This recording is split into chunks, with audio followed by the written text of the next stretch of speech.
Welcome back in for another edition of Homegrown. In this week's episode, I'm joined by assistant head coach and head pitching coach and travel director here at Jackson, Coach Dan Rodriguez. D-Rod, welcome into Homegrown. Thanks for having me. Of course. Let's just start with the basic things. This is your first time on Homegrown, so let's get to know you a little more. When did you get here? How long have you been coaching here? And then let's move into what your current role is, because you are a man with many hats right now. Well, thanks for having me, and I think this is an awesome thing that we're doing, so I wanted to say that first, and I think your title of doing this is phenomenal. So, pitching coach here at Jackson High School currently. I've been in this role right now, I think we estimated how many years? Since 2014. 2014 pitching coach, and then I was JV head coach 2 years before that. I've been travel coordinator for 5 years here now at Jackson, and that's kind of my role. And not only pitching coach, but you also coach first base. You also help out with base running, outfield work. I mean, you aren't just limited to working with pitchers. Sure. So, yeah, I love doing the outfielder stuff outside of the pitching stuff, and I really enjoy the base running nuances of things, and that's been something I've taken under maybe the last 4 or 5 years, and that's why you've seen me at first base. A lot of people ask, being a pitching coach, why are you over at first base, and being a run coordinator, I guess you can call it. That's why I've been out there over at first. And that would make some sense. So your first year as pitching coach here, I would say it went pretty well. You ended up winning the 2014 Division I state championship. Fast forward a few years later, I mean, even the years they don't win states, very successful seasons from a pitching standpoint. Sure. Let's just talk about how different it's been from 2014 now, working through a lost year in 2020 to 2021 and moving forward. How much has changed, or do you have the same message for your pitchers coming up through this program? That's a great question. In 2014, I felt like that was my first year to kind of, hey, here's my philosophy, here's what I believe in. And I really have 3 things that I stand on here at Jackson when it comes to pitching. That's first pitch strikes, that's overall ball strike percentage.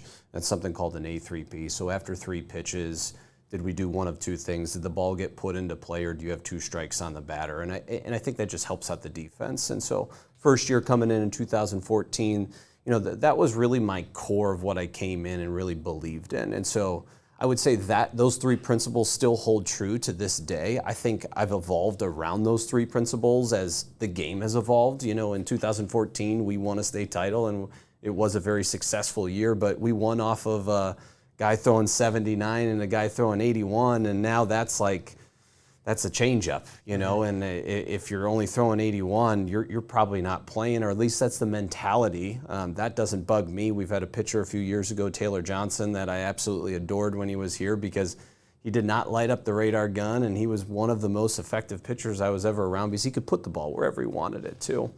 But yeah, my game is the pitching concept has evolved a lot because velocity is such a huge thing, and it's such like an eye candy thing, and colleges love it. They really do. Whether I like that or not is irrelevant. Colleges love it. They want to see that, and the kids know that, and so families see that, and parents see that, and so they really try to get their kids involved in these programs to try to get that velocity up as fast as they possibly can. So I've had to evolve a little bit of what I do from an off-season perspective, but an in-season perspective, those philosophical 3 principles that I talked about at the very starting, those have stayed pretty much true throughout the whole process. And with that process, you've had some very talented arms. And like you said, in 2014, you win, and you don't have guys that are lighting up the radar gun per se. You've had other years where you have guys that light up the radar gun, and then you have someone like Taylor Johnson and Yanni Scariota, somebody we had on Homegrown already, which if you haven't seen that, you can go back and watch that on the Jackson YouTube channel. Yanni talked about control. He didn't always have to blow it. I mean, he started as a freshman or sophomore. Correct. In 2017. He was the starting pitcher in that state championship game. Pretty big shoes for a kid of that age. And after that, I mean, the bullseye was on him, and it didn't faze him at all.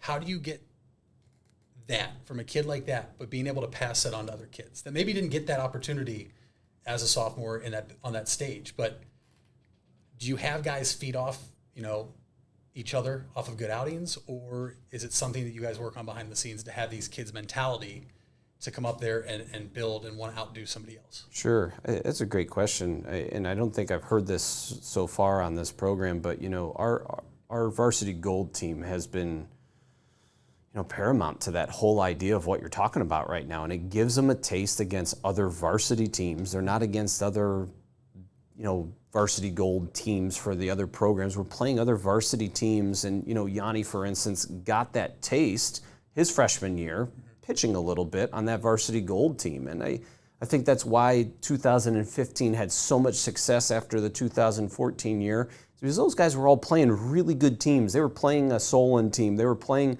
I forget who else we had played that year. There's 3 or 4 good teams that year that we had played that they were legit varsity baseball teams that these guys were going and competing against, most of the time beating them. And so they come in 2015 after we graduated the house in 2014, and they're able to be in those uncomfortable situations that you're kind of talking about. And I think that's how we've been able to kind of go from one year that has a bunch of seniors to the next year and still be pretty successful, because we've been able to use that that gold team to be able to roll into the next year. But nobody really sees that, because that doesn't necessarily always make the paper, and that doesn't make the stat book and all that stuff. But those guys are still competing in those games behind the scenes. And it ultimately has proven to benefit the program, and not just from a pitching standpoint, position players, offensively, defensively. I want to talk about one more thing, pitching. And you said first pitch strikes, A3P. Sure. And you mentioned that a lot of times now kids are trying to light up the radar gun. Sure. How big is it for you? Because what happens in the summer, you guys have no control over when they go play for other teams outside the program versus when they come back, and they could be taught something completely different. How difficult is it to try to get the kids, if they've been taught something, to get them to buy back into the program, and then also preaching them to trust their defense? Because now with the radar guns lighting up, everybody's going for strikeouts. And you see guys that have 12 strikeout games, but they're out in the 5th inning. Sure. Where you want guys to be able to go the distance. So how big is it, and how much do you and Coach Gamble harp on trusting the defense behind them? Sure. I think some logistical things change from the summertime to the spring. And 2 things that jump out of my brain is weather, okay? The ball's just not going to travel as far. And so that's one of the ways that you just got to understand logistically from a weather perspective. The ball is not going to travel the way that it did in the summer, because the bats are already dead, but they're going to be a little bit more dead because you're playing in 40-degree weather with the stiff wind out of the west, coming in on your face. So you got to trust your defense to put the ball in play and save your arm. The second thing that really changes in the summertime, these kids, they need to go and press the scouts. It's okay for them to hit the backstop with the ball, but the radar gun blip at 88.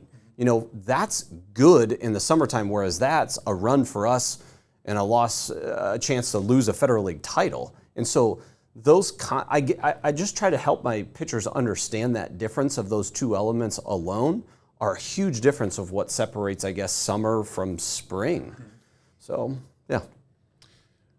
We mentioned at the top of the show, you have many hats. And another hat is what some people don't always see when they come to a varsity baseball game, and that is the director of the travel program. This is your 5th year, you're going into it. Let's touch on that for a second. What made you want to get into it? And I mean, how beneficial is it to the program now that you have kids, all the way starting with 9, 10, you travel baseball now, 11. Sure. Getting them on the same page so as they move up through their age groups from 9, 10, so on and so forth till they hit freshman, having them ready and on the same page so when they get up here, they didn't miss anything and they're ready to go. Yeah, great question. So we are a 9 through 14 program, kind of like an 8.5 through 14 youth travel program. I got into that because I really saw the fruit of a 2014 group, a 2015, 16, and I saw success and failures from those groups on one really big concept. And the groups that were really successful at the end of the season were teams that trusted each other and knew how to play for one another. That's a concept Coach Gamble and I talk about a lot, is the for compared to with concept. And with is when you just join a bunch of random people that you don't know and you don't really have a relationship, but for is that falling on the sword for someone, that you would do anything for them. And, 2014 really had that group, and I commend Kevin Miller for keeping that group together and, playing those boys together. There's always egos in groups, but, the teams that have been ultra successful at the end of the year, in my opinion, I could pinpoint and say, these are the groups that stayed together the longest. They're the ones that really were willing to fall on the sword for one another at a very, very young age. There's no doubt in my mind people like Dylan Dingler and Kyle Nicholas could have gone and played for other organizations. They decided to stay in-house. And I think, little things like that, times have changed. That was a long time ago, and I get that there's a lot more saturation when it comes to travel baseball. At times I sit here and think, I'm like, in other sports, if there were other options, I wonder how much more people would be leaving. Because it gets frustrating at times. It gets almost personal at times when people decide to leave our program. But at the same time, doing it this long, I don't take it personal anymore. I understand that it's like a family choice if somebody needs to leave. Whereas before, I just used to wear it a lot more and think that it was something personal that somebody was trying to say to me or do to me. But 5 years now doing that role, and I just think it's so important for our kids to learn how to play for one another and be under the same umbrella. We have multiple teams at every single level. We have at least 2 teams. We have a purple and a gold, and then some of our age brackets, we even have a white team, which would be a 3rd team for us. So it's been a lot to take on, with all those players. But once we built this building, we really wanted them to have a place to train. We wanted to use this building. We wanted this place to be noisy all the time. We wanted baseballs to be flying around just like there's baseballs flying out there right now. We wanted baseballs upstairs going on, and we wanted 100% baseball, not necessarily all year round. We want our kids to be playing other sports as much as possible. We want them to be playing on Friday nights in front of thousands of people. We want them to be playing basketball and competing against other people. But when they're not busy, we wanted to provide an opportunity that they had a chance to come in. We hold 0 requirements for our kids to come in the off season, but there's a ton of opportunities that they can come in for us. And I've seen it, growing up through the program, playing at a young age, coming through the varsity program, and then also coaching now. And this facility is almost, I don't want to say, it is a second home for some of these kids. And they come in here, they get better. They know they can come in here all the time. But you said something in there that I kind of want to tie it back to end this, playing for guys. And we all know that everybody was in the same boat at the start of this past baseball season in 2021. Losing 2020 hurt some teams more than others. I would say that you guys were in a position with a big senior class, high expectations. You lose that season, and we've heard Coach Gamble talk about it before, that disconnect. So now you almost have, and you had your 2021 season, maybe didn't end how some people wanted it to, or whether coaches or players, but there was some times this spring where you could tell the kids just didn't get to see it before. Sure. So now, like you said, playing for each other throughout the program, is that what you're hoping to do, though? I mean, also have them see it at a young age and then translate it to the varsity level, so these younger kids that are in the program can come out here and watch on Tuesdays and Wednesdays in Federal League matchups and say, those guys played here when they were 12 and 13, they're still best friends, and if coach takes one out for a pinch hit or puts them out there for defense, they understand why. Sure. I think that's 100% the goal from a youth perspective, or even this past year. I think we want these guys to understand that even if you do get that pinch hit for a varsity guy, if you get that pinch hit, that is as important to this whole thing as compared to the guy who's throwing 100 pitches on that day. Guy who's throwing 100 pitches, everybody looks at that as a bigger goal or a task for the day because they're doing it 100 times compared to one at bat that he might even swing on the first pitch. But both are as instrumental to that success for a team. And so, I see it so much at the youth level when I go and get to watch them once our season is over. And unfortunately this year I got to see them a lot more because our season ended a lot earlier than I wanted it to. But it's so nice to go around and kind of see these kids get into comforts of, who do they want to see at short? Who do they want to see at second base? Because the kids know.